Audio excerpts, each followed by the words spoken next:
Greetings and bienvenue, Midnight Crew. Thank you for returning to this broadcast, and welcome to new viewers joining us for the first time. If you like a video, then feel free to subscribe. 205 Birmingham, Sloss Furnace. The most significant paranormal event of my life happened because of this place. I still have physical evidence of this happening. I was hired to paint for the yearly Halloween haunted house attraction at Sloss Furnaces. This was back in 2005. I'm a local artist, so they wanted some pretty weird images, whatever I came up with, to help with the creepy factor. I'd heard lots of stories about the place. I knew a few people that have worked there over the years doing concerts and such. People would hear loud scraping sounds where there were no people. Noises in the underground tunnels.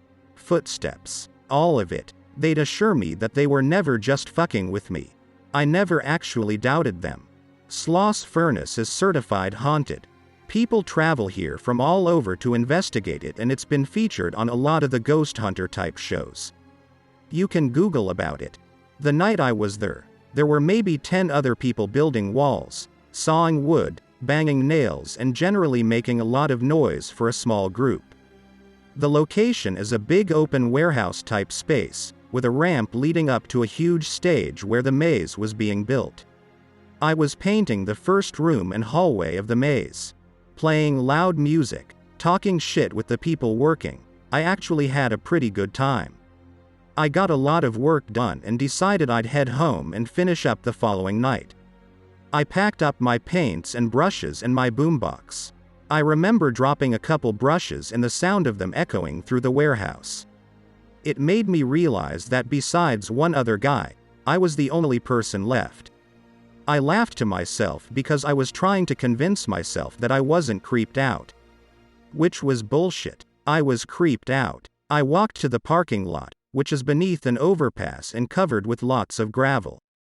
That feeling you get when you want to run but don't because you don't want anyone to see you being a pussy came over me. I walked really fast to my car, fumbled like a scaredy cat with the keys, and got in the car. Relieved. It was late, almost 2 a.m. I got to my apartment, which was about 15 minutes down the highway. I lived in a townhouse with my girlfriend at the time. She was asleep upstairs when I let myself in. So I grabbed a beer from the fridge, sat on the sofa, and clicked on the TV. The way the living room was arranged was facing the front door, in the front left. The TV was on a small stand sitting atop a 3-disc CD changer stereo. There were tall speakers on either side of the TV. Just to the right of that was the front window, and to the right of that was the front door. On the right-hand side of the room, the staircase. Beneath the staircase, the sofa. Coffee table in front of the sofa, and directly across from the sofa was a fireplace. This is all important, trust me. The kitchen was at the back of the downstairs area, separated from the living room by a bar. I remember finding the remote on the table and turning on the TV and watching for a few minutes. The very next thing I remember is being startled awake by an extremely loud, pulsing static coming from the stereo speakers. The TV was on a static channel and the volume was up to fucking 10. I was disoriented as hell. I looked around quickly, trying to find the remote to turn it down. I couldn't find it on my lap, on the sofa or the table, so I jumped around the table and crawled as fast as I could to the TV, trying to lower the volume. I was frantic. I noticed the CD tray was open. I saw that there was a clear liquid inside the disc holders. I remember grabbing one of my socks to soak it out as fast as I could. I thought I'd electrocute myself or start an electrical fire. I pressed it closed and the pulsing static continued. Pushing every button I could see, I tried to lower the volume. Nothing was working and it was just so loud I thought I'd lose my mind. I reached behind the TV and unplugged the power strip from the wall. Right then it was quiet. Really quiet. Things get out of order and a little fuzzy here. I remember opening the CD tray again. I took out the 3 CDs that were in it, trying to clean them out with one of my socks. I wiped 2 of them pretty clean, but I noticed that the liquid on them, whatever it was a little thick to be water. It wasn't gelatinous, and it wasn't runny. It wasn't snot consistency, but thick enough to not soak up in a sock. One of my favorite rare CDs is still unplayable. The liquid dried on it and I've kept it this way ever since. I thought my girlfriend may have woken up with all the craziness happening. I called out her name gently a few times, but I could hear her sleeping. Somehow she slept through all that. My hands were shaking because the high tension in such a short blast of time made it hard for me to get myself together quickly. I stood up, looking for the remote control. I looked all around the sofa and the table. I walked around the bar into the kitchen and found it sitting on the floor. Around the bar. I remember just going upstairs and climbing into bed. When I woke up the next morning, I told my girlfriend what happened. She believed every word. I never lied to her. We both walked downstairs to see if everything was the same. I braced myself for whatever freaky shit I might see once I got to the bottom of the stairs. I was genuinely scared to go back down. I was surprised when everything was exactly as I left it. The CD tray is still open. The sock on the floor next to the CDs. I tried to drink my beer, which I didn't even finish. It was still sitting on the coffee table right where I left it. I picked up the room and put the CD with the most goo on it into a sandwich bag. I still have it. I carry it with me wherever I move and have never cleaned it off. So, I'd put that CD away and, since it was a Sunday, we spent the day at home cooking and watching movies. All day, we'd remark how stuffy it felt in the house. This stuffiness was only downstairs. Since we were cooking, we had to spend time down there. It wasn't hot or cold. Just normal, except the feeling like being inside a full elevator. Like you couldn't move without bumping into something. It was oppressive. At one point we left to go to the grocery store and my girlfriend remarked how much easier it was to breathe once we got outside. When we got back, we pulled into the parking space in front of the apartment. Even before we reached the door, we both had a deep feeling of anxiety. Once inside, the stuffiness started again. We opened all the windows to try to get some air flowing through, thinking it would help. That didn't work either, and all we wanted was to get away from that feeling. We went upstairs to the bedroom to sit and eat. It felt quieter upstairs, if that makes sense. We both felt very uneasy about going back downstairs again. She asked if I thought what happened in the night may have something to do with the feeling downstairs. It was something I really didn't want to think about, feeling that she had a very good point. There was something in our house that followed me home from Sloss. I called one of the guys I knew who was working on the maze at Sloss with me. I told him what was going on.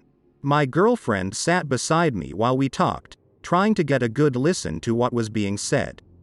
I told him about the oppressive thickness in the house. His reply was, "Oh, yeah. That'll happen." I remember the sharp needle chill going through my spine to my scalp. My expression must have changed because my girlfriend's eyes widened and she said, "What? What is it?" I told him I wasn't coming back to finish painting and I wasn't ever going back there, period. He totally understood. That, in a weird way, was not a comfort. If he was fucking with me or thought I was full of shit, he'd have said so. You just don't let somebody quit a project because they say they have something following them without telling them they're full of shit. Unless you believe it. We left the house for the rest of the day. Went to a park close by. It started getting dark. It was about 5 p.m. in October, and there was really nowhere else to go. On Sundays everything closes at 6. Malls, bookstores, anywhere to go where you can waste time. That and having to work the next morning meant we had to go home. We went directly upstairs. Fuck passing go and fuck $200.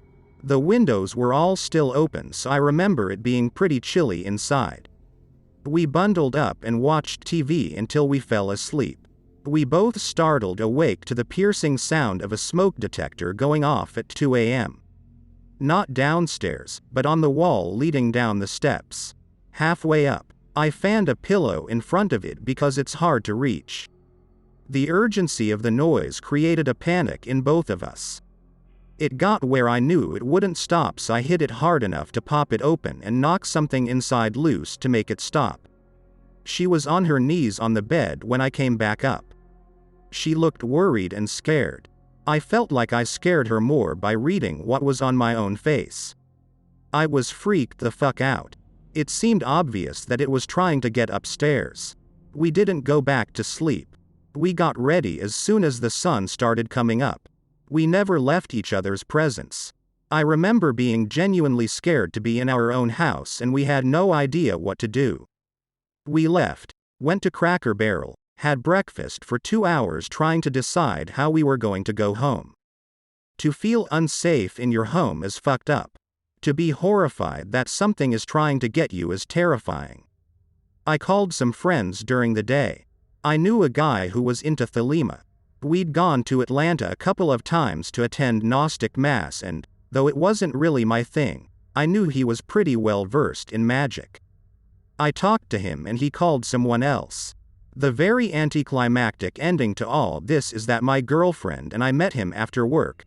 I'd drop her off and pick her up because our work schedules were easy to work out. We all went to our house. He went in. We didn't. I'd say about an hour later he called from inside. We went in and the thickness in the air had lifted. It was a clear and clean feeling. He had done a banishing ritual to cleanse our house.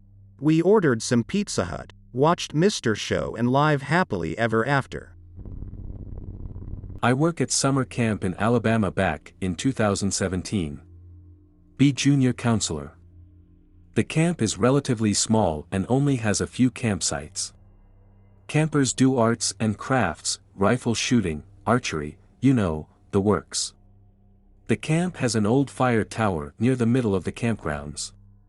The thing is really tall, about 75 feet if I remember right. It's also really old.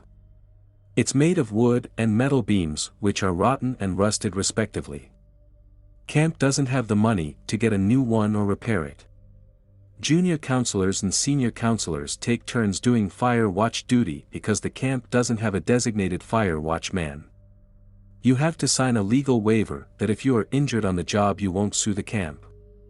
Now that all the context is out the way, I can get into the spooks.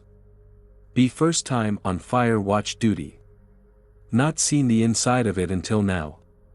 There's a small power generator, a wooden chair that looks about 100 years old and a microwave. Didn't bring anything with me but a bottle of water and the radio the fire watch person has to keep with them. Have to check in every hour. It was about my third hour there when I heard something screaming. It wasn't human, but I had no idea what it was.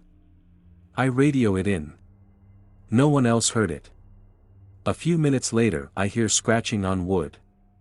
I look down and see a pale arm scratching the tree with long and bony fingers. I'm scared shitless at this point. I sit down and make as little noise as possible. Eventually hear it walking away. Sit there for almost an hour. Radio it in when I'm sure it's gone. Station tells me to come down as soon as I can. Get my shit and leave. The camp was closed down for almost a week. When we did come back, I wasn't allowed to do fire watch duty anymore, and they told me not to tell anyone about what happened. I decided to go ahead and write up a few experiences I had as a kid in my old farmhouse. Be me as a young growing up in the aforementioned old farmhouse.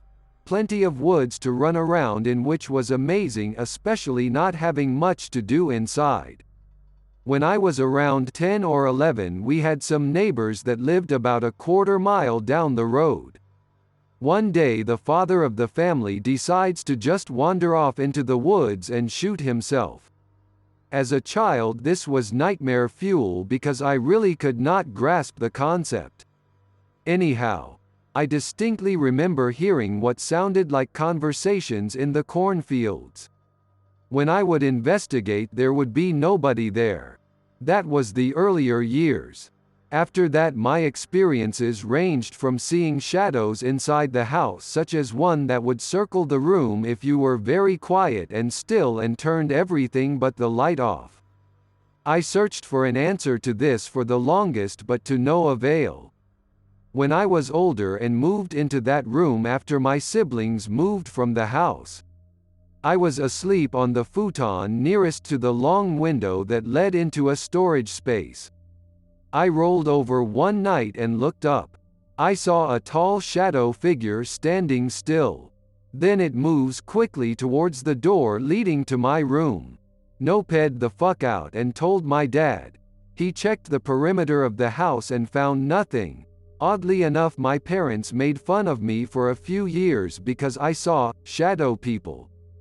I did not take this lightly, since a few years later, when the land was sold, an old man showed up at our door asking us to locate a family graveyard with a map of the original land, which was located directly under the storage space. As it turns out, the house was modified several times over due to its age, so this was no surprise, not to mention my father being the one that surveyed the land after the landowner sold it. During the excavation project for the new subdivision, they found vases and assorted pottery made by Indians a very fucking long time ago. Shadows like that freak me the fuck out. I only have one real instance of seeing one. I was 9 or 10 years old. I'd get off the bus at my grandmother's house. She lived in this old mining town called Brookside. It was founded in the mid-1800s by Russian and Polish immigrants and, in the late 70s, had a population of 1,200. There was a coal mine not far from town that my grandfather and 2 of my uncles actually worked in when I was really young. It's a kind of unknown town but has a rich local history. Anyway, I got off the bus, walked to the front door and turned the knob. The knob twisted back in my hand, like someone grabbed it from the other side. I tried turning it again and it wouldn't budge. I knocked on the door and said, "Rod, quit messing with me." I had a cousin named Rod that took delight in bugging the shit out of me. I turned the knob again and this time the door opened. As it swung open, I distinctly remember seeing the shadow outline of a head and broad shoulders moving with the speed of the opening door, like it was trying to hide behind the door. The living room light was off, so the only light was coming from the window. I said, "I see you, Rod," and pulled the door back to look around behind it. I was puzzled to find no one behind the door. At the time, I didn't really register what I'd just seen. It wasn't until years later that I'd realized what really happened. I've always wanted to see another one, just as proof that I really saw it. But I really don't want to see another one. The memory is proof enough. Be 15 or 16-year-old. Live in densely wooded area in Alabama. My 4 buddies and I love going out in the woods at night with flashlights and exploring the paths behind our house. This time, we walk really far. We literally just keep walking further down the path, because we are dreading the walk back. Having a great time. Try to scare each other by turning off our flashlights and pretending the batteries are dead. Eventually, make it into a hunting area. Signs around say, "Hog Heaven." The path has went from really dark and curvy to straight and more clear. We walk down the path until we come to a crossroads. Decide to take a break and find out where the hell we are exactly. Me and one buddy are standing, while the others are sitting together on the road looking at the map. Suddenly hear 100% clearly a woman laugh from the thick trees beside the crossroads. He. Sounds corny as fuck, but that's what it sounded like. 3 he's from in the forest. It was like the laugh you'd hear the stereotypical witch make on TV. friend and I exchange wide stares at each other. You heard that too? Other friends heard nothing at all. They were right beside us and nobody was even talking. How the fuck did they not hear it too? We still talk about it sometimes. It's the only paranormal encounter I've ever had. Actually gives me goosebumps just typing it out because of thinking how dumb we were walking that far out into the woods without telling anyone. Great times with friends though. I only recently found out Crossroads are apparently related to supernatural things. A few years ago my brother, Dad, and I went to Alabama to visit our grandmother for Thanksgiving. Her house was in a neighborhood that was built in the middle of a forest, or that's the best way I can describe it, and most of the houses around us were obscured by trees and bushes.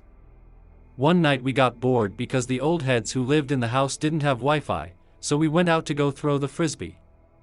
It was kind of hard to see out there since only about 3/4 of the front yard which we were playing in would be illuminated by the floodlight from the front porch.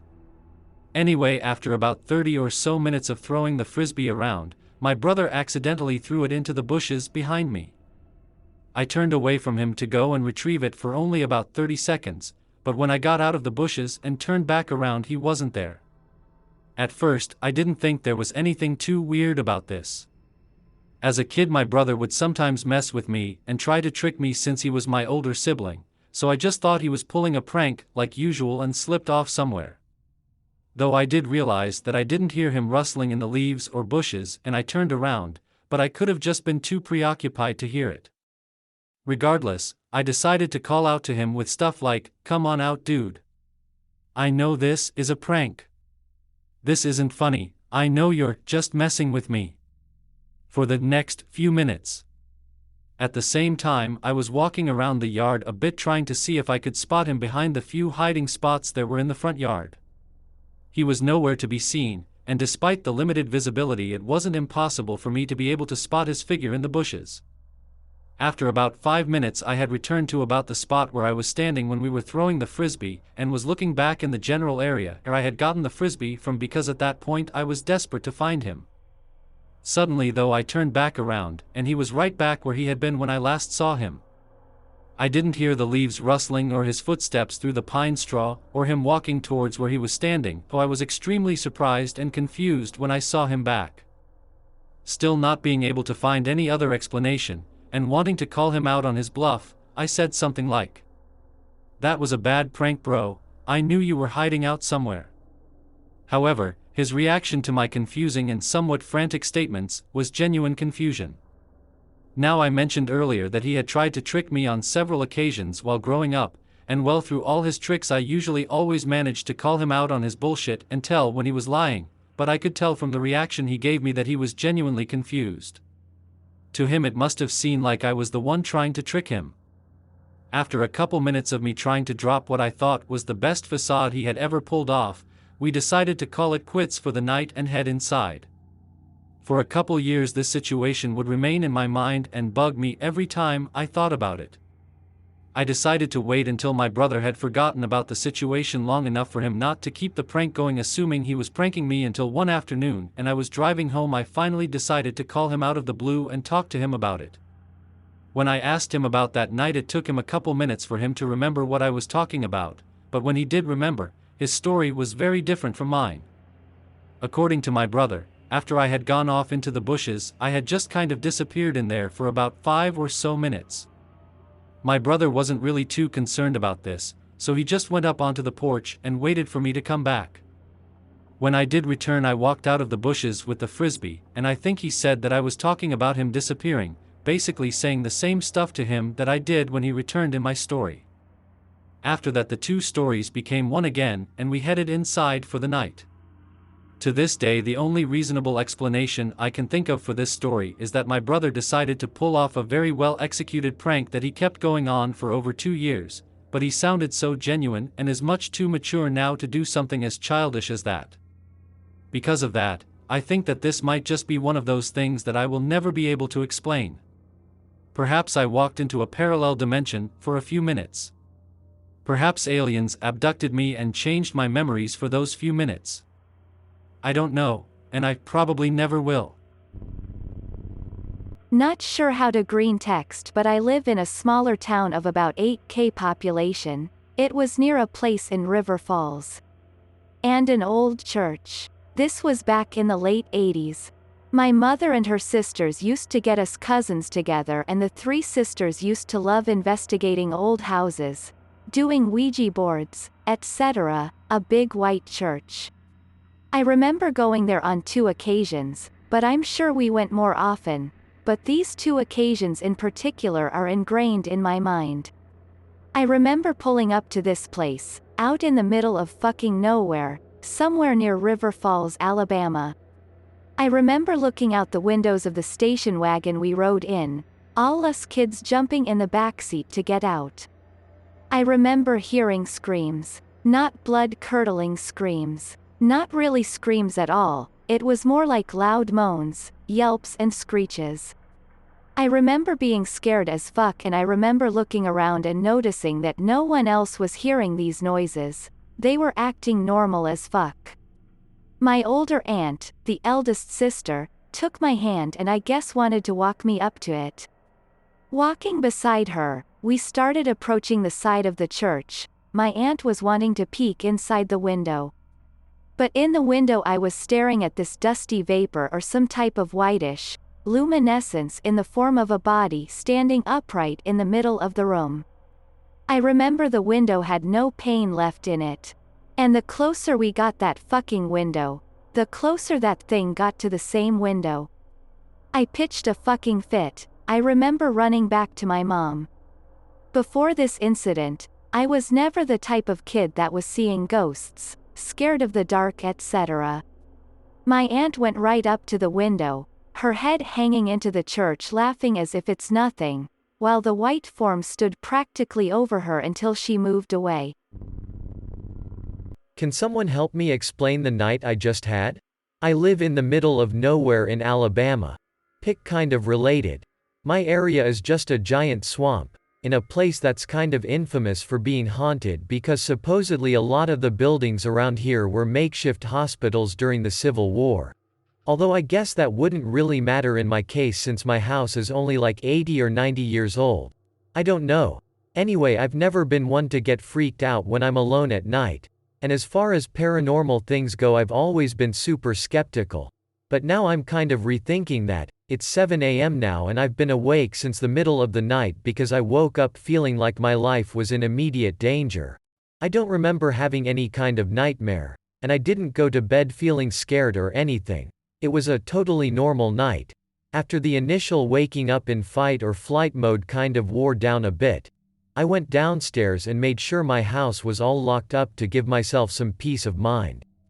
And after making sure everything was good and returning to my room, I felt better for probably 20 or 30 minutes, and then suddenly all of the hair on my arms stood up and I instinctively almost flinched.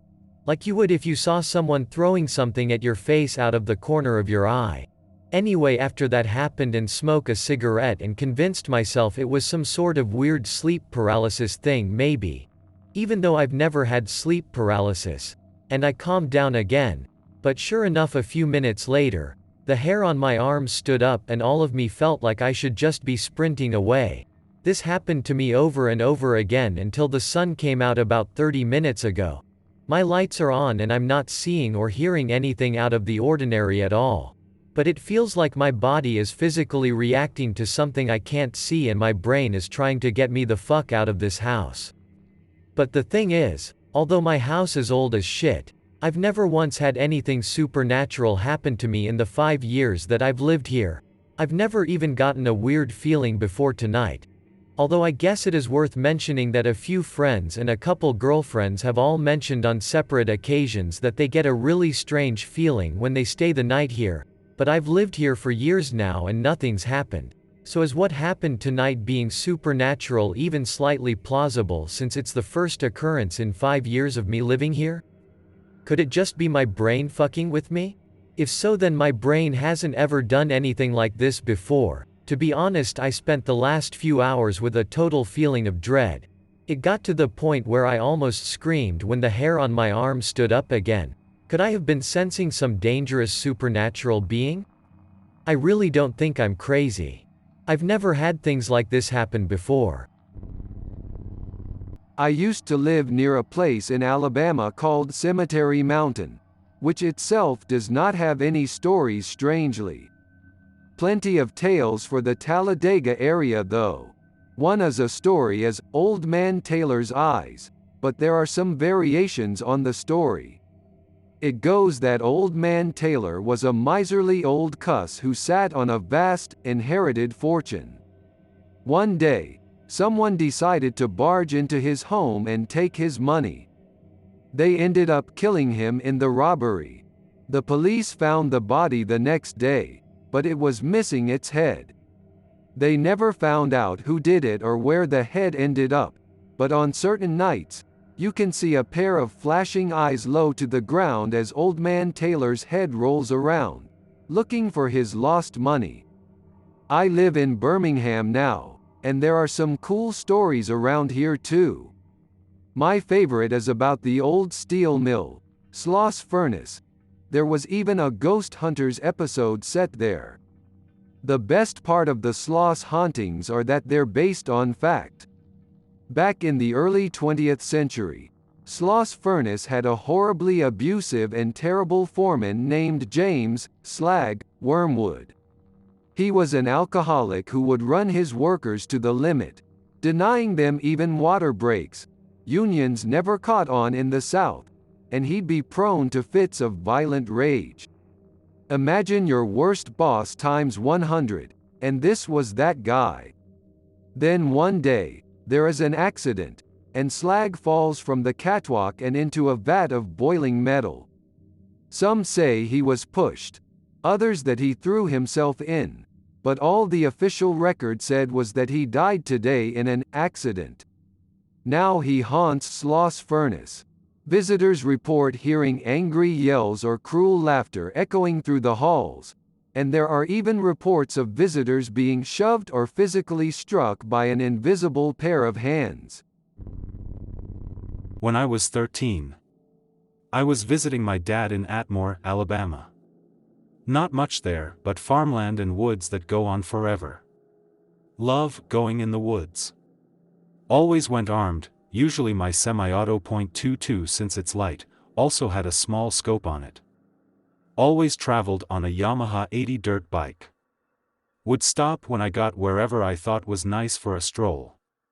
Was on one of my usual trips toward a small creek that ran on the other side of a rather big hill. On the way up I noticed what appeared to be a man in black running through the trees. Shrugged it off as a trick of the shadows. Stopped my bike on the hill and walked down toward the creek. As I walked I paid close attention to the shadows cast through the trees. Nothing. When I got in sight of the creek, which rested in a sort of natural ditch when it hadn't rained for a while, I noticed what I thought was an animal from a distance. Kneel and look down my scope to figure out what the hell it is. See two glowing white eyes on a dark creature peeking over the lip of the ditch, its hands resting on the edge on both sides of its face, long fingers that seem to come to a point on each. First reaction, shoot that motherfucker. Fire 4 rounds. Look through scope. Don't see it. Calm as I can try to be, move back to my bike. Looking behind me, constantly waiting for that thing to rush me. Make it to my bike, crank it and fly back home. Try not to notice the tall shadow that seems to follow me home. I live in Alabama. Once when I was a young boy, me and a friend were walking around in the woods, middle of nowhere, real quiet and lonely place. Suddenly my friend fell. It seemed like he fell straight into the earth, but he didn't, of course. I ran over to where he fell and could see that he fell through what used to be a makeshift wooden roof that was covered by leaves and dirt. I looked down and saw he was okay, but what else I saw freaks me out to this day. He was in a room, made entirely out of wood, no windows or doors, and the only thing inside was a single chair made of old rotted wood that was fitted with shackles and rusty chains. Other than the chair and all the rusty chains, the only other thing in there was a pickaxe and a pitchfork, both old and rusted. The place smelled terrible, almost beyond description. I was able to lower a heavy branch down to my friend and help him out, and we ran all the way out of the woods and never went back. That shit really freaked me out. What the fuck was that place? To this day I'm afraid we stumbled upon some old crime scene. It certainly seemed like a fucking dungeon with the goddamn chains and no doors or windows. I don't think there are any human remains, but what else could ever smell that bad? It still gives me the creeps thinking about it. Here's one about my experiences on a ghost bridge in rural Alabama. Be me sometime around 2007. Live about 1.5 hours away from a girl I used to mess around with. Call her E. Decide to drive down and visit. Maybe get some friendly benefits. She tells me her and a bunch of other people I've barely met are going to check out a local ghost bridge. I'm an X-file before I knew about X, so I'm 110% in for this. My first indication the night was going to suck happens the second I meet up at her friend's house, and E isn't there. No one knows what happened to her and can't get in touch with her, she just totally flaked out. Whatever, I've come this far. Time to go see spoopy shit. There's about 8 of us that pile up into the back of a truck and a shitty 4-banger and head out of town to the bridge. The lore is that slaves were hung off this bridge, and you can see shadow people walking down by the water's edge or feel a push of you sit on the edge and look down. Bridge is out on a dirt road. We pass over and the road ends in a clearing. Everyone stops and piles out. Our feet make sucking sounds as we walk to the bridge, because heavy rains have turned it clearing into a mud pit. We hang out on the bridge for a while trying to feel or see something, just shooting the shit. The bridge is small and wooden, but definitely high enough to hang someone off of. The spookiest thing was the trash under the bridge. Must have been a dumping ground in the 60s or 70s, because it's shallow enough to see and puke green washing machine, a bike, and other junk. Nothing happening, feels bad man. We all agree to go and start standing when one of the girls with us starts screaming and crying asking us if we can see her. WTF.bat. She claims she saw a girl running out of woods downstream toward the bridge, but no one else saw anything. She's sobbing and runs back to the truck ready to go. We all pile up again. Truck starts and then we hear it. The sound was our tires spinning. No forward motion. We are sunk. The driver phones a friend with a tow cable, but it'll be 2 hours before he gets off work. MFW, I'm stuck next to a ghost bridge with a bunch of strangers and a hysterical chick. Start doing the next best thing and I'll get out, try to push the truck out of its rut. No dice. We need grass and wood to get some traction. I and 2 of the guys started picking around the tree line for good-sized branches to place under the wheels. We end up by the stream and everything is going well until I black out. This wasn't a blackout like I passed out. The moon was bright and I could see just fine, and then everything was black like I had gone blind. Out of the void, I suddenly see a 50-something-year-old man staring at me, and I just feel pure hate. Not sure how long that lasted. It was probably a split second, but it felt like an eternity. My vision comes back and I look up. Suddenly realized I had wandered almost under the bridge. Fuck nope.mp4. An uneasy feeling in my bones, like some bad shit is about to go down if we stay. Tell the guys we need to leave and get back to the truck, but they laugh at me and say they are almost done. Gotta go fast. I hop in the truck and tell them I'm done for the night. I'm good waiting on tow bro, because someone is going to get hurt if we fuck around by the bridge any longer. Barely get the words out of my mouth before we hear a scream and cursing down by the bank. One of the guys slipped into the stream and jammed his ankle. It's bleeding pretty badly and he can't walk on it. Oh fuck no. The hysterical chick had calmed down, but locked herself in the cab after hearing me predict an injury. We waited on tow bro after that, and I ended up driving 1.5 hours back home at 2 a.m. I've had a pretty sheltered life, but I will remember this until I die. Be 13-year-old me. Live in a pretty isolated part of rural Alabama. Never went to sleep early, would always go outside and run in the woods and in our fields. The main road was about 40 yards in front of our house. Across this road was a fairly old blue house in which no one lived. A dirt road stretched from the main road back about 200 yards into fruit bushes. The blue house was on the left of this on a little plateau. A single telephone pole security light illuminated its yard, and dimly lit the road. Anyway, most nights I would just walk back and forth on 100 yards of the road parallel our houses listening to music and watching the sky. Did this every night, probably literally 1,000 times. It was always fun and relaxing. Be one night, quite late, non-idea what time. Pacing very relaxedly, and out of nowhere chills rock my whole body. Staring down the road, almost paralyzed. Notice something in my peripheral vision in the road, obviously contrasting with the security light. Look to see. There is a humanoid figure of pure black in the dirt road standing plainly in the light from the telephone pole. Literally looks like a rough human figure made of pure dark nothingness. Less than a second after I look at it, I don't really know what to call how it moved. It just blurred into the woods opposite the blue house, audibly disturbing the trees. I couldn't even breathe, but I tried to make back to my house. I remember laying in my parents' room but being unable to sleep. It was more than a month before I went back outside the house at night. I have never really talked about it. It is still so surreal. I tried to convince myself I didn't see it. I still try to believe it was something innocuous, even though I never saw anything like that any other time I walked out there.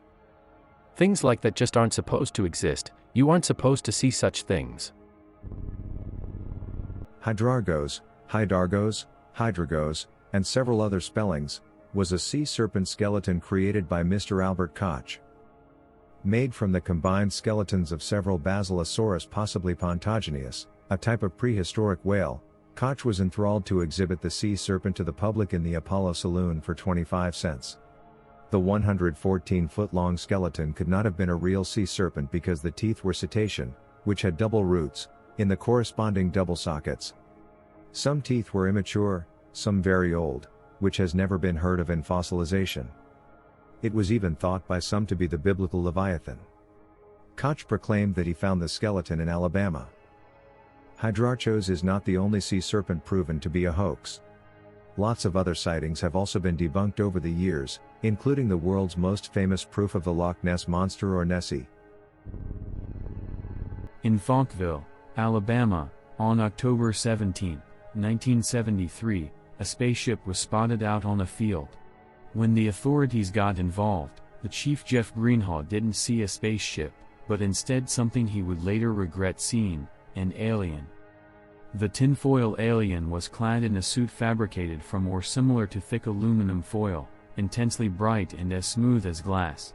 Its movements were childlike, or even monkey-like, but at the same time very robotic and mechanical. There appeared to be no separation between the neck and head, which bore an antenna. It ran at speeds that, according to Greenshaw, far exceeded that of any human he'd ever seen. It seemed to have a literal spring in its step, covering 3 meters every way. Although he was off-duty at the time, Greenhaw, abiding by his sworn duty to serve and protect, jumped up, snagged his keys, handcuffs, revolver and, almost as an afterthought, his trusty Polaroid camera on the off chance that there might be something worth taking a shot of. He then hopped in his truck, radioed the call in and flew to the location of the alleged flying saucer landing. As soon as he got there was no spaceship to be found, but something else. As he got back to the car and traveled a few yards from where the spaceship was, he saw an entity that looked almost human-like, so he approached with caution. He shouted and it didn't respond. As he got closer he could see that what it was wearing looked almost like shiny tin foil all around the body. What was wrong about this was that the movements were jerky and it seemed to be very childlike. He decided to run back and get his camera and shot 4 pictures of the thing before it went off. As he started the engine and put on the headlights to get a better picture, it bolted and it was faster than any human or anything he saw before. He tried to follow it in his truck, but even at 35 miles per hour he was no match for the incredibly fast entity. Shortly after, He hit a bump and went into a ditch. After that, he never saw it again. Aftermath. Even though he had a reporter come to him and his statements were on television for a short while, he suffered a terrible aftermath. Within months of revealing his bizarre encounter, the chief of police was terminated by the town council, his marriage fell apart, and just when it must have seemed as if matters couldn't get any worse, his home was burned to the ground. All of the above factors have thrown kerosene on the already brightly burning flames of the UFO conspiracy theories surrounding this event and, more to the point, give a clear indication as to why most contacts and eyewitnesses remain silent regarding their unusual experience. The pictures were brought to an analyst and were not concluded as being a hoax or real. In fact, they believed that it was a fabrication of the Pascagoula case. Though what was interesting about the picture is that in the negatives you could see a spaceship. Two-toed Tom, also known as demon gator or Tom, is a large alligator in the southern United States, usually sighted at the Florida-Alabama border. Two-toed Tom was a large 15-foot alligator with glowing red eyes. In later accounts, it was described as being between 18 to 24 feet long. It terrorized local areas and was responsible for fatally attacking livestock and even people. Its jaws were powerful enough to easily tear large prey to pieces, and its tail was able to flip over a full-grown horse in one lash. It was given the nickname Two-Toed Tom because all but two toes were lost to a steel trap. The story of Two-Toed Tom began to circulate during the 1920s along the Florida-Alabama line. The earliest written account of the story was by University of Alabama professor Carl Carmer in his book Stars Fell on Alabama. While visiting the area, locals told Carmer about the monstrous alligator. A hefty bounty was supposedly offered for Two-Toed Tom, with hunters scouring the swamp often shooting the alligator but were unable to kill it. It was also able to mostly avoid steel traps laid in the area. Despite the use of guns and dynamite, locals could never kill it and would go on to wreak havoc for 20 years. A well-known incident of Two-Toed Tom was that of Pap Haynes, a farmer who had bought 40 acres of land. Despite being told that Two-Toed Tom was simply a myth, Pap discovered that one of his mules were torn apart, with trails of bloody two-footed tracks that led to a pond. He decided to kill the monster once and for all. With the help of his sons, Pap filled 15 syrup buckets with sticks of dynamite, and started tossing them into the pond. Soon after, the pond was completely destroyed, leaving it seemingly impossible for anything to survive. However, screaming was heard from a nearby pond, where they found the remains of Haynes' 12-year-old granddaughter, who had come out to see what all the commotion was about. Concluding that Two-Toed Tom most likely knew of their intentions and was able to escape, Haynes would continue his vendetta with the alligator, but would ultimately die bitter and unfulfilled. It was said that after Haynes' dynamite attack, Two-Toed Tom apparently crossed the state line of Florida, where it would continue its attacks. It actively prowled the waterways of Choctawhatchee River, Holmes Creek, and Sand Hammock Lake. It was said to make grunting roars in response to the whistle at the Alabama-Florida Lumber Company. In one encounter with Two-Toed Tom, a young girl and her mother were walking by Sand Hammock Lake when they were lunged at by the alligator. The mother's screams alerted nearby local men, who shot at it with a high-powered rifle. This appeared to kill the alligator, but as they came closer, Two-Toed Tom jumped up and scurried back into the swamp. Incidents with Two-Toed Tom didn't occur for many years until the 1980s. A giant alligator path was found on Boynton Island on the Choctawhatchee with some two-toed tracks. After years out of the limelight, reports came flooding in once again. Several hunts were organized to find the alligator, but without much success. Two-Toed Tom is now said to still lurk around the swamps of northwest Florida and southeast Alabama. The first modern reported sighting of the creature was made by George Holloman Jr. in the fall of 1987, but it was the report by Christopher Davis, a 17-year-old local man, that made the lizard man famous. Davis said he encountered the creature while driving home from work at 2 a.m. on June 29, 1988. According to his account, Davis stopped on a road bordering Scape Ore swamp in order to change a tire which had blown out. When he was finishing up, he reported having heard a thumping noise from behind him and having turned around to see the creature running towards him. Davis said the creature tried to grab at the car and then jumped on its roof as he tried to escape, clinging onto it as Davis swerved from side to side in an effort to throw it off. After he returned home, Davis's side view mirror was found to be badly damaged, and scratch marks were found on the car's roof, though there was no other physical evidence of his encounter. I looked back and saw something running across the field towards me. It was about 25 yards away and I saw red eyes glowing. I ran into the car and as I locked it, the thing grabbed the door handle. I could see him from the neck down, the 3 big fingers, long black nails and green rough skin. It was strong and angry. I looked in my mirror and saw a blur of green running. I could see his toes and then he jumped on the roof of my car. I thought I heard a grunt and then I could see his fingers through the front windshield, where they curled around on the roof. I sped up and swerved to shake the creature off. In the month that followed the Davis sighting there were several further reports of a large lizard-like creature, and of unusual scratches and bite marks found on cars parked close to the swamp. Most of these are said to have occurred within a 3-mile, 5 kilometers, radius of the swamps of Bishop Hill.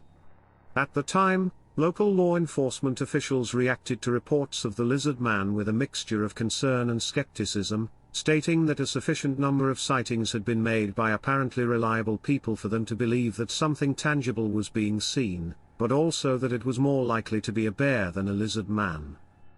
2 weeks after the Davis sighting, the Sheriff's Department made several plaster casts of what appeared to be 3-toed footprints, measuring some 14 inches, 36 centimeters, in length, but decided against sending them on to the FBI for further analysis after biologists advised them that they were unclassifiable. According to South Carolina Marine Resources Department spokesperson Johnny Evans, the tracks neither matched, nor could be mistaken for, the footprints of any recorded animal. Evans also dismissed the possibility that they could have been made by some form of mutated creature. The sightings attracted tourists interested in seeing the creature and hunters interested in tracking it, and nearby radio station WCOS offered a $1 million reward to anybody who could capture the creature alive. However, reports of the creature began to decline at the end of the summer, with the last credible sighting of the year being reported in July. On August 5, Kenneth Orr, an airman stationed at Shaw Air Force Base, filed a report with the police saying that he had encountered the lizard man on Highway 15, and that he had shot and wounded it. He presented several scales and a small quantity of blood as evidence. Orr recanted this account 2 days later when he was arraigned for unlawfully carrying a pistol, and the misdemeanor offense of filing a false police report. According to Orr, he had invented the sighting in order to keep stories about the lizard man in circulation. Clayton Hook. The lizard man was described as having green scaly skin with either red or orange eyes and 3-fingered webbed hands. It stood about 7 feet tall and had a stride of around 40 inches. I'll post with one of the only times something spooky dooky has happened in my neck of the woods of Bama. Be me. Young, around high school age. Grandpa raises goats and other livestock on the same property as my family because he's crazy and can't make money any other way. Just kidding, he was good with animals and made crazy cash. I loved him and it was a great place to grow up on.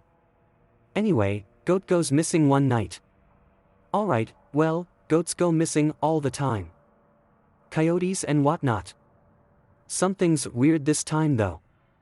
No blood, no fur, no nothing. Except for some tire tracks in the really muddy parts of the property. Grandpa says, "We got a thief." Like any other responsible guardian, he grabs his shotgun, loaded with rock salt, and tells me I need to see what happens to thieves, like in the mountains where I grew up, because he's going to give me the land when he dies. This is also the guy that gave like 12-year-old my first shot of whiskey after I banded my first pig, so he didn't give a fuck.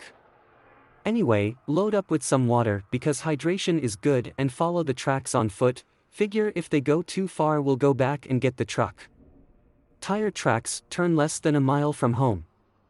Into the fucking deep woods surrounding our property. For reference, until 2 years ago our nearest neighbor was 3 miles away, and it took 20 minutes for any kind of emergency vehicles to reach us, less than that if we needed police because Dad was a cop. Follow the tracks down a rough trail. Maybe 20 minutes later, we find the fucking goat. Well, parts of it anyway. The head was on a fucking pike thing in the middle of what I would call a sigil of blood.